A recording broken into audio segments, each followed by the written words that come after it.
you've been in a situation where you had to say to someone, my camera died. Then you know the struggle of running out of camera batteries, or running out of batteries on set or at an event or wherever you're shooting at. Just know you running out of battery life. Now I find myself running into that issue a lot as of recently. So currently I'm working on a collab album documentary between an artist and a producer. So we're gonna continue that tonight, and let's see the difference between the use of the PS099E V-mount battery from Neewer versus just a regular Sony internal battery. And let's see how it compares in battery life.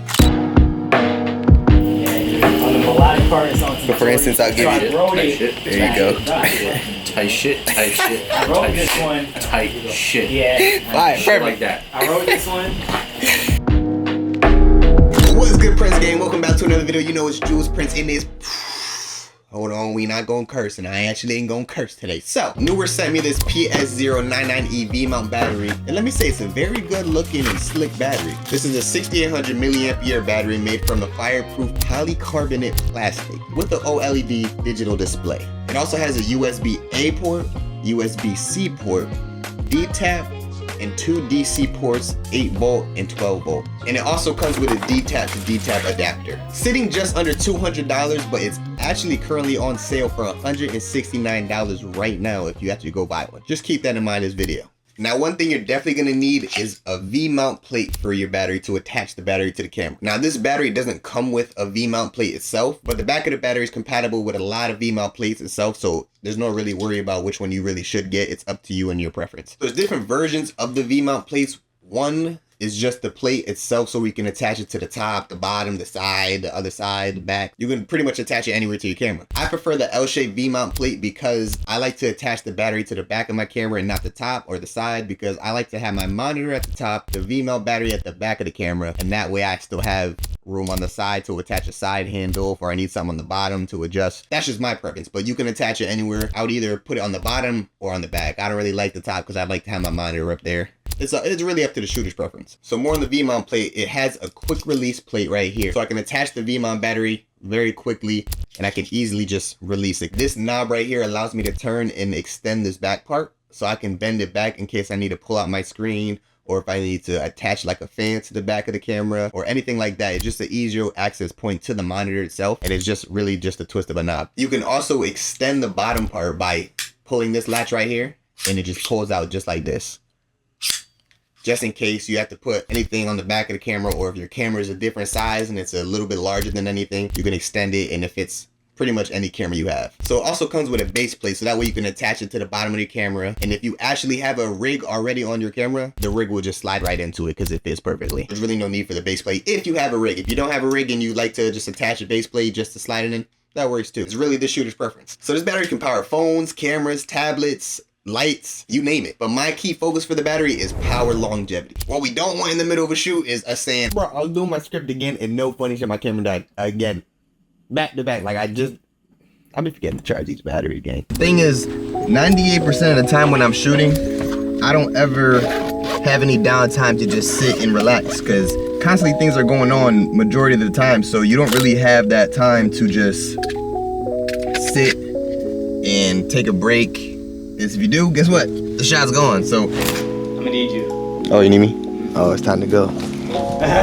You always gotta make sure you have that camera running majority of all times, at least for the stuff that I do, because you never know when the right shot will happen. So V-mount battery, that's another reason why you're important. This battery can run long enough to replace 5 of my Sony camera batteries. Now I use this for 2 days after studio shoot, and guess what battery percentage it's at? 63%.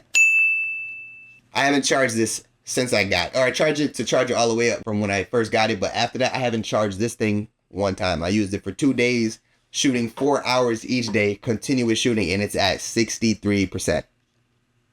That's crazy. When it comes to wiring your camera to your V-mount battery, it does get a little confusing. Some people do it different ways. I'm gonna tell you the way that works for me and the way that I do it, just because I do it in a way that allows me to have a backup power in case the wire gets unplugged or something goes wrong. I plug in my wire strictly into the camera and not into like a dummy battery, is because just in case it does end up unplugging from the camera, the whole camera's gonna shut off and you might lose the footage and it'll cut right exactly where you shot. In case this does unplug, I still have an extra internal battery, so that way if it does come unplugged, it's strictly gonna focus the power towards the camera. 2 days we went to the studio. The first day going to the studio, I brought one camera battery and I decided to bring the V-mount battery, right? So I plugged the V-mount battery into my camera and that ran that whole studio session from, I believe it was 6 to I believe like 10 o'clock or 11 o'clock at night, where I was using strictly that one battery and the V-mount battery.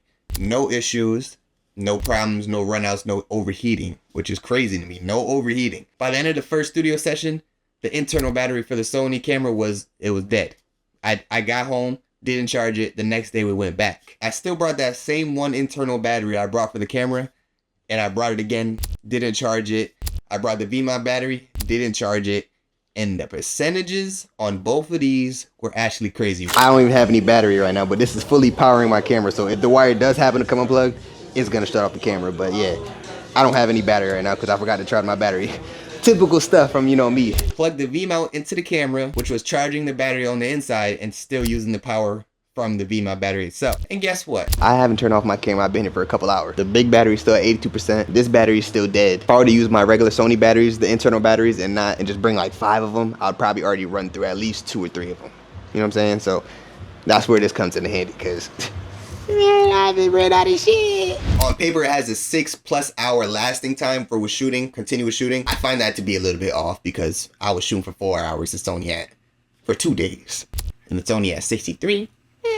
I think that's definitely longer. But keep in mind, I was just powering only the camera. Because I didn't have certain wires to attach to the battery for my monitor, I need HDMI to USB-C or something like that, or HDMI to D-tab, whatever I need. I didn't plug in my monitor for the first 2 shoots. So that is strictly 6+ hours it can run if it was just powering the camera. If I put in my monitor, it'll probably run for about 3 hours, maybe 3+ hours, but again, that's something I have to test because I feel like on paper, it lasts a lot less longer than if you're actually in the real world shooting. Because I feel like this has a longer battery life than what it was saying on paper. If I were to use my Sony internal batteries for continuous shooting, in 2 hours, two batteries would be gone already. Like, this is exactly why this would be a great investment for me personally. You guys tell me in the comments if it's a great one for you as well. The OLED screen tells me how much voltage I'm powering into each piece of equipment.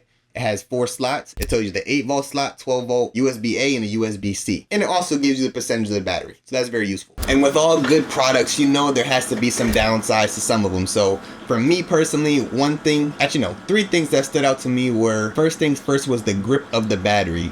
So as you can see, if you grab like the front of the screen, it's more like a glossy, and it has more of a grip, but the side is more like a slippery type of plastic to it. And I know it is polycarbonate, which is fire retardant, so maybe that would be part of the reason why they made it like this, but it does have a very slippery feel to it. So if you are out wearing gloves or something like that in a shoot and you happen to grab it really quick and it slips, that might be a problem. The second thing was the D-tap ports. I noticed on other V-mount batteries there's an extra D-tap port, so with this one, there's only one. So with that being said, you're kind of forced to buy another D-tap wire so that way you can plug in other accessories. And thirdly, I feel like the digital screen on the front can be a little bit bigger, like just a little bit bigger, more vertical wise, so it gives it more of a spreadsheet. But those are only 3 things that I found a little faulty with it. But once again, it's all preference. You know what I'm saying? That's my opinion personally. Everybody has their own. Everybody's entitled to their opinion. So other than that, phenomenal product, phenomenal battery. I can't thank Neewer enough for sending me. I'll use it at any event shoot, any music video shoot, any shoot that I have long term.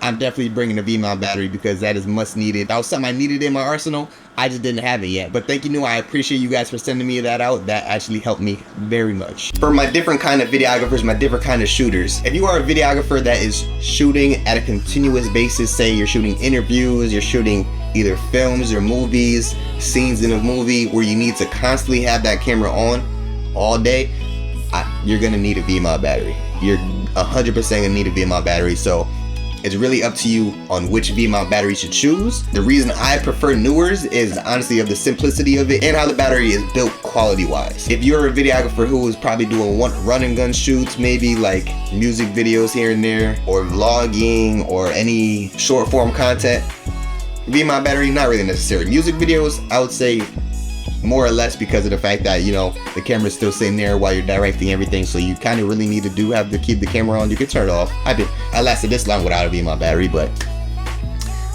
after that event for Axe Elite and after doing this documentary, I'm like, okay, I'm running out of ideas here. I don't know what's going on. I need something. And boom, V-mount battery pop right on my leg. So definitely a must investment for me personally. So that's totally up to you guys. So that's my take on the PS099E Neewer battery itself. If it was up to me, every true videographer should have one in their kit, or filmmaker or anything. Yeah, y'all need one. But yeah, I appreciate you guys for tuning in once again on another review / real life use of camera equipment. So leave your comments below on any opinions you have on the gear that we have here. Keep liking, keep commenting, keep subscribing, because we are on the road to 100K. And guess where we at? 30K, like, you feel me? So we getting there. I appreciate it. Sorry, I got a little excited. I appreciate you guys all for tuning in. So make sure you like, comment, subscribe. And we're gonna see you on the next one. I don't know what the next video gonna be. Oh wait, yes I do.